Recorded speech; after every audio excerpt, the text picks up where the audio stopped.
আসসালামু আলাইকুম। আশা করি সবাই ভালো আছেন। আজকে আমাদের ইথিক্স ইন লিগ্যাল প্রফেশনের লেকচার 6। আজকের লেকচারে আমরা আলোচনা করব বা অ্যাডভোকেট তালিকাভুক্তির আবেদন দাখিল। বাংলাদেশ বার কাউন্সিলে অ্যাডভোকেট তালিকাভুক্তির জন্য একজন ছাত্র একজন গ্রাজুয়েট কিভাবে আবেদন দাখিল করবে সেই বিষয় সম্পর্কে আলোচনা করা হয়েছে। The Bangladesh legal practitioners and bar council rules 1972 A rules 58 থেকে 73 এ পর্যন্ত। অর্থাৎ কিভাবে একজন ব্যক্তি একজন গ্রাজুয়েট বা আইনের ছাত্র অ্যাডভোকেট হিসেবে তালিকাভুক্তির জন্য আবেদন দাখিল করবে সেই পদ্ধতি, সে আবেদনের দাখিলের প্রসিডিউর, নিয়ম কানুন ইত্যাদি বিষয় বিধিবিধান আলোচনা করা হয়েছে বার কাউন্সিল রুলস 1972 এর আর বিধি নাম্বার 58 থেকে শুরু করে 73 এর ক পর্যন্ত। তো আজকে আমরা কয়েকটা বিধি আলোচনা করব, যেখানে কিভাবে আবেদন দাখিল করবে এবং শিক্ষানবিশ আবেদন কিভাবে দাখিল করবে বা কোন কোন ক্রাইটেরিয়া গুলো আছে সেগুলো সম্পর্কে দেখার চেষ্টা করব। তো প্রথমে দেখি বিধি 58 বা রুল 58, বিধি 58 বা রুল 58 এ আলোচনা করা হয়েছে আবেদন সম্পর্কে। এখানে বলছে কি যে অ্যাডভোকেট তালিকাভুক্তির আবেদন দাখিল করবে বা আবেদন করবে ওই ব্যক্তি যিনি আমরা পূর্ববর্তী লেকচারে দেখেছিলাম যে অ্যাডভোকেট হওয়ার যোগ্যতা সম্পন্ন বা অ্যাডভোকেট হওয়ার জন্য কি কি যোগ্যতার প্রয়োজন, ওই যোগ্যতা সম্পন্ন ব্যক্তি অ্যাডভোকেট তালিকাভুক্তির জন্য যে ফর্ম আছে, নির্ধারিত ফর্ম, যে ফর্মের নাম বার কাউন্সিল ফর্ম নাম্বার ক, সেই নির্ধারিত ফর্ম ফিল আপ করে সেই ফর্মের মাধ্যমে সে আবেদন দাখিল করবে। আবেদন দাখিল করবে কোথায়? বার কাউন্সিলে। ঠিক আছে? তো এই যে আবেদন দাখিল যে করবে সেটা আবার বলছে কি রুল নাম্বার 59 এর সিতে বলছে যে আবেদনের সাথে 2400 টাকার অর্থ পরিশোধের রসিদ দাখিল করতে হবে।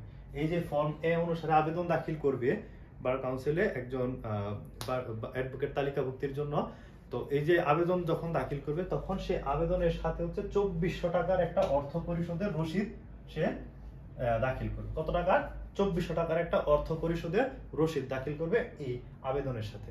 তো এখন এই যে 2400 টাকা, সেটা বর্ণনাটা যদি বলি যে নিবন্ধন, এখানে 2400 টাকার মধ্যে নিবন্ধন ফি 1500 টাকা, আর লিখিত পরীক্ষার ফি 700 টাকা, আর বার্ষিক একটা ফি আছে, এর মধ্যে 200 টাকা ইনক্লুডেড। এই যে আবেদন দাখিলের সাথে এই যে ফর্ম ক অনুসারে যে আবেদন দাখিল করবে অ্যাডভোকেট তালিকাভুক্তির জন্য, সে আবেদন দাখিলের সাথে যে 2400 টাকার একটা অর্থ পরিশোধের রসিদ দেখাতে হবে। 2400 টাকা কিসের? আর নিবন্ধন ফি 1500 টাকা, লিখিত পরীক্ষার ফি 700 টাকা, আর বার্ষিক ফি 200 টাকা। এখানে বলছে যে নিবন্ধন কমিটি কর্তৃক নির্ধারিত সময়ে বা তার পূর্বে আবেদনটি বার কাউন্সিলে পৌঁছাতে হবে। এই যে অ্যাডভোকেট তালিকাভুক্তির জন্য যে আবেদনটা দাখিল করবে ফর্ম ক অনুসারে বা ফর্ম ক এর বিধান অনুসারে, তখন এই যে 2400 টাকার অর্থ পরিশোধ পরিশোধের রসিদও সে দেখাবে।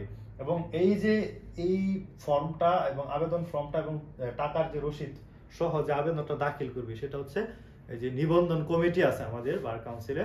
তো বার কাউন্সিলের নিবন্ধন কমিটি যে নির্ধারিত সময় বাতলে দিবে, সেই নির্ধারিত সময়ের মধ্যে পূর্বে তাকে আবেদনটা দাখিল করতে হবে। কোথায়? বার কাউন্সিলে। তো এই যে নির্ধারিত সময়ের পূর্বে যদি আবেদন দাখিল করতে না পারে, তো পরবর্তীতে 200 টাকা বিলম্ব ফি জমা দিয়ে জরিমানা দিয়ে পরবর্তীতে সে আবেদন দাখিল করতে পারবে। এখন দেখব শিক্ষানবিশ আবেদন, যেটা রুল 60 তে আলোচনা করা হয়েছে। শিক্ষানবিশ আবেদন মানে পিপিলেজ অ্যাপ্লিকেশন, যেটাকে বলে পিপিলেজ অ্যাপ্লিকেশন বা শিক্ষানবিশের জন্য যে আবেদনটা দাখিল করতে হয়। এটা খুবই গুরুত্বপূর্ণ যে আপনি যখন এলএলবি শেষ করলেন, গ্রাজুয়েট হলেন, তখন আপনি শিক্ষানবিশ হিসেবে যে আবেদনটা দাখিল করবেন, সে আবেদনটা দাখিল করার যে বিষয়গুলো, প্রসিডিউরগুলো আছে সেগুলো এখানে বলছে কি যে আপনি ধরেন এখন এলএলবি কমপ্লিট করলেন, গ্রাজুয়েশন কমপ্লিট করলেন, যে কোনো একটা বা বিশ্ববিদ্যালয় মঞ্জুরি কমিশন কর্তৃক অনুমোদিত কোনো বিশ্ববিদ্যালয় থেকে আপনি এলএলবি কমপ্লিট করলেন। এখন আপনার কাজ কি? এখন আপনার কাজ কি শিক্ষানবিশ হিসেবে আপনার একজন সিনিয়র অ্যাডভোকেটের সাথে কাজ করা, হ্যাঁ, তার সাথে চুক্তিবদ্ধ হয়ে কাজ করা এবং সেই শিক্ষানবিশের যে আবেদনের ফর্ম আছে, যে আবেদনের প্রক্রিয়াটা আছে, সেটা আলোচনা করেছে আর্টিকেল রুল নাম্বার 60 তে। এখানে বলছে কি যে অ্যাডভোকেট হওয়ার জন্য আপনাকে অবশ্যই অ্যাডভোকেট হওয়ার জন্য যে গ্রাজুয়েশন আপনি শেষ করলেন, আপনি আইন পেশায় ডিগ্রি অর্জন, আইনের ডিগ্রি বিষয়ে ডিগ্রি অর্জন করলেন, সেই ডিগ্রিটা অর্জন করার পর আপনাকে অ্যাডভোকেট হওয়ার জন্য এই যে অলরেডি যিনি অ্যাডভোকেট আছেন, সিনিয়র একজন অ্যাডভোকেট যিনি হচ্ছে কোর্টে 10 বছর প্র্যাকটিস করছেন, উনি 10 বছরের এক্সপিরিয়েন্স সম্পন্ন একজন অ্যাডভোকেটের সাথে আপনার শিক্ষানবিশ হিসেবে আপনার কাজ করতে হবে। হ্যাঁ, তো কাজ করতে হবে কয়দিন? 6 মাস পর্যন্ত, অ্যাটলিস্ট 6 মাস পর্যন্ত হচ্ছে কি তার সাথে একজন সিনিয়র অ্যাডভোকেটের সাথে যার কোর্ট প্র্যাকটিসে 10 বছরের এক্সপিরিয়েন্স আছে তার সাথে আপনি 6 মাস হচ্ছে শিক্ষানবিশ হিসেবে কাজ করবেন। ঠিক আছে, সো শিক্ষানবিশ হিসেবে কাজ করার পরে আপনার কি করতে হবে, যে আবেদনটা দাখিল করবেন, সেই আবেদনের সাথে আপনার 5টা সিভিল মামলা, 5টা সিভিল স্যুট এবং 5টা ক্রিমিনাল কেস আপনার দাখিল করতে হবে। এই যে সিনিয়রের সাথে আপনি যে 6 মাস যে শিক্ষানবিশ হিসেবে যে কাজ করছেন তার প্রেক্ষিতে আপনার আবেদনের সাথে 5টা সিভিল স্যুট এবং 5টা ক্রিমিনাল কেস আপনার দাখিল করতে হবে। তারপর হচ্ছে কি শিক্ষানবিশের চুক্তির সাথে 800 টাকা রেজিস্ট্রেশন ফি জমা দিতে হবে। এই যে আপনি একজন পাপিলেস যে চুক্তি করলেন তার সাথে হচ্ছে আপনার সিনিয়র অ্যাডভোকেটের সাথে, তখন এই যে চুক্তির শিক্ষানবিশের চুক্তির সাথে আপনার রেজিস্ট্রেশন ফি হিসাবে 800 টাকা আপনার রেজিস্ট্রেশন ফি দিতে হবে।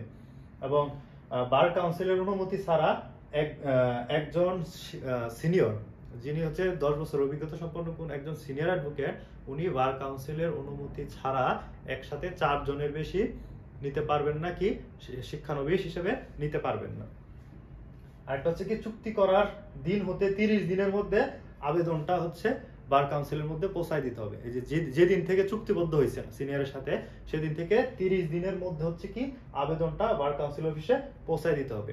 আরেকটা বিষয় এখানে উল্লেখ করছে কি, যদি আপনি আবেদনের সাথে কোনো মিথ্যা তথ্য দেন, ইচ্ছে করে যদি মিথ্যা তথ্য দেন, তবে আপনার আবেদনটা বাতিল করা হবে।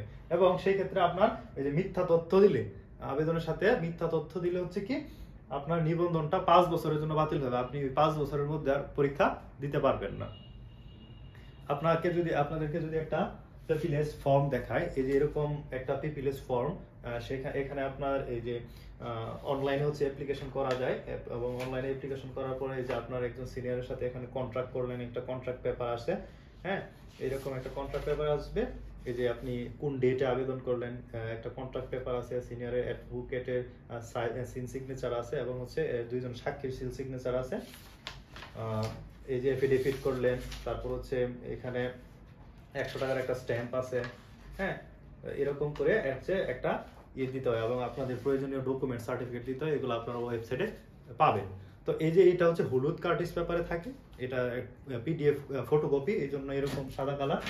তো এরকম একটা আবেদন আপনার করতে হবে। সেই আবেদনটা করতে হবে কি শিক্ষানবিশ হিসেবে আবেদনের জন্য আপনার রুল 60 অনুযায়ী আপনার আবেদন দাখিল করতে হবে।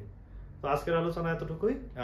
এর সাথে একটা বিষয় যদি শেয়ার করি, সেটা হচ্ছে কি বার সমিতির পরিবর্তন। রুল নাম্বার 62 এর ক্লজ সাব রুল 3 তে বলছে কি যে বার সমিতি হচ্ছে বার কাউন্সিলের অনুমতি ছাড়া কোনো আইনজীবী বার সমিতি পরিবর্তন করতে পারবে না। তিনি এক জায়গার বার সমিতির অ্যাডভোকেট হিসেবে থাকা অবস্থায় অন্য জায়গায় অন্য আরেকটা বার সমিতি অ্যাসোসিয়েশনে গিয়ে হচ্ছে উনি বার অ্যাসোসিয়েশনের সদস্য হতে পারবে না। যদি তার বার সমিতিটা পরিবর্তন করতে চায়, তবে তার একটা নির্দিষ্ট প্রক্রিয়া আবেদন দাখিল করতে হবে, এবং আবেদনের সাথে হচ্ছে কি 1000 টাকা আবেদন ফি হিসেবে দিতে হবে। তো আজকের আলোচনা এতটুকুই। ধন্যবাদ সবাইকে।